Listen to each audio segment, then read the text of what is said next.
In the late 16th century, Spain was like the most powerful country in the world. King Philip II of Spain ruled a huge empire, you know. He had loads of gold and silver coming in from the Americas, which made him incredibly wealthy. He was also a very strong Catholic king, and he believed it was his duty to protect the Catholic faith across Europe. But, well, England was a real problem for him. England had a Protestant queen, Elizabeth I, and Philip really didn't like that England was no longer a Catholic country. He felt that Queen Elizabeth wasn't the true ruler of England and wanted to replace her with a Catholic monarch who'd be more friendly to Spain. The problems between Spain and England weren't just about religion, though. They were also about money and power. English sailors, known as privateers, guys like Sir Francis Drake, often attacked Spanish ships. They stole the gold and silver Spain was bringing back from its colonies. Queen Elizabeth I secretly supported these attacks because, honestly, they made England richer and weakened Spain. This made King Philip furious. He saw these English sailors as nothing more than pirates. He believed that England was disrespecting Spain's power and stealing from his empire, which was a direct challenge to his authority. There was also a political reason for the conflict. England was helping rebels in the Netherlands, which was part of Spain's huge empire at that time. But a lot of people there were Protestants, and they wanted independence from Spanish rule. Queen Elizabeth sent soldiers and money to help the Dutch rebels fight against Spain. For King Philip, this was basically an act of war. He just couldn't ignore England's interference in his territory. He decided he needed to stop England from causing more trouble, and honestly, the only way to do that, he believed, was to invade the country and remove the Queen from her throne. So, King Philip II decided to build a massive fleet of ships. This fleet would be called the Armada. Its mission was to sail to the Netherlands, pick up a large Spanish army, and then cross the English Channel to invade England. It was a super ambitious plan, meant to solve all his problems with England at once. By conquering England, he could restore the Catholic religion, stop the attacks on his ships, and end English support for the Dutch rebels. The stage was set for one of the most famous naval confrontations in history, a battle that would decide the future of both nations.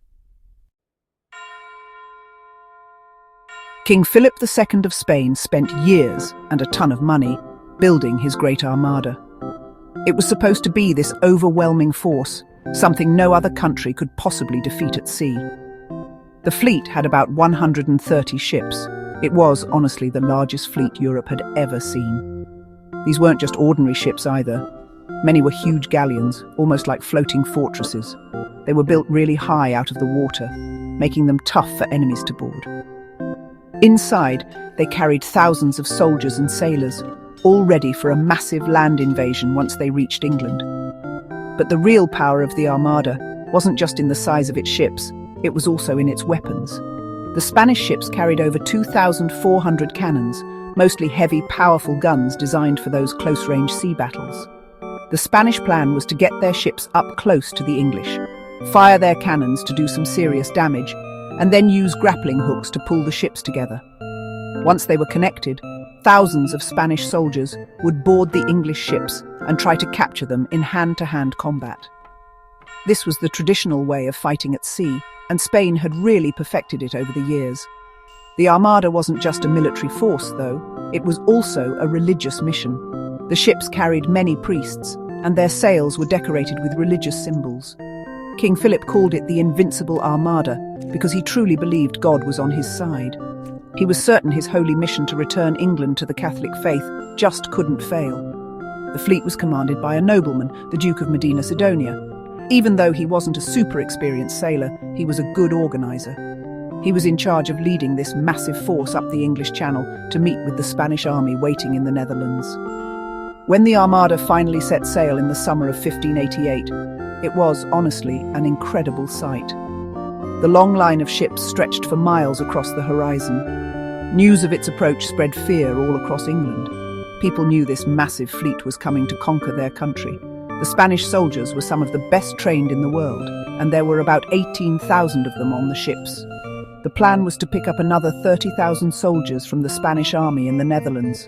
Together, this force would be strong enough to march on London and capture the capital, ending Queen Elizabeth's reign for good. While Spain was building its giant armada, England wasn't just sitting around. The English knew an attack was probably coming, so they'd been preparing for years. Queen Elizabeth I and her advisors, like Sir Francis Drake and Lord Howard of Effingham, came up with a different kind of navy. The English ships weren't as big as the Spanish galleons. They were smaller, faster, and way easier to steer. This design gave the English a really important advantage in the waters of the English Channel. They could quickly change direction to dodge enemy fire or get into a better spot for an attack, moving almost like quick little predators around slow, heavy prey. The English also had a different idea about how to fight at sea. They didn't want to get too close to the Spanish ships because, honestly, they knew they'd lose in a boarding contest. The Spanish just had more soldiers. Instead, the English Navy focused on long-range gunnery. Their ships had new types of cannons that could fire farther and be reloaded much faster than the heavy Spanish guns. English sailors were trained to be expert gunners. Their strategy was to stay away from the Spanish ships and use their superior cannons to damage the enemy from a safe distance, slowly chipping away at the Armada's strength. When the Spanish Armada was finally spotted off the coast of England in July 1588, the English fleet was ready. Beacons were lit along the entire southern coast of England. These were signal fires on hilltops, passing the message quickly from one town to the next. The warnings spread all the way to London in no time at all. The English ships, led by Lord Howard and with Sir Francis Drake as his second-in-command, sailed out from ports like Plymouth to meet the enemy. The English had about 200 ships in total, but, many were small, privately owned vessels that joined the fight to defend their home. The English commanders understood the challenge they faced. They saw the massive crescent formation of the Spanish Armada, which was designed to protect the weaker transport ships in the middle. The English knew they couldn't break this formation easily. For the first few days of the battle, the English ships followed the Armada up the Channel, launching small, quick attacks to test the Spanish defences. They used their speed to their advantage, sailing in to fire their cannons and then slipping away before the slow Spanish galleons could turn and fight back. This was a totally new and pretty frustrating experience for the Spanish. The turning point of the whole campaign came when the Spanish Armada anchored near Calais, on the coast of France. The Duke of Medina Sidonia was waiting there, needing to get in touch with the Spanish army in the Netherlands so they could be transported to England. This was a really dangerous moment for the English. If the Spanish army got on board the ships, the invasion would be almost impossible to stop. The English commanders, Lord Howard and Sir Francis Drake, knew they had to act quickly and decisively. They came up with a bold and risky plan that would totally change the course of the battle.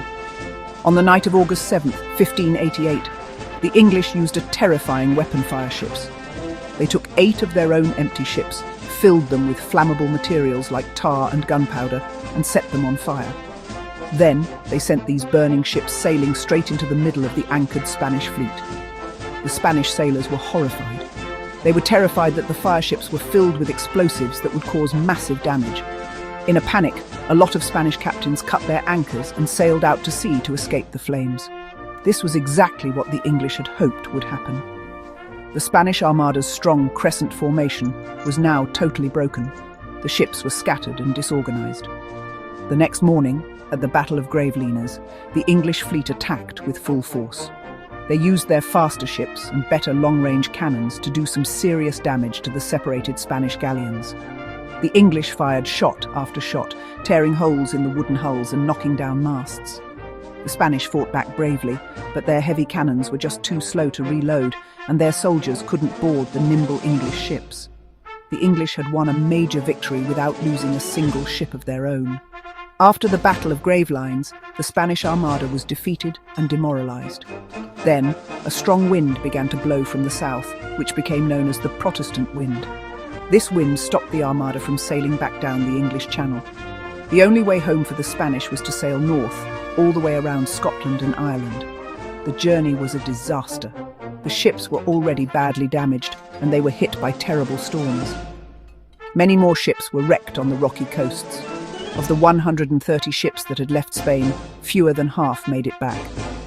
The epic invasion had failed completely,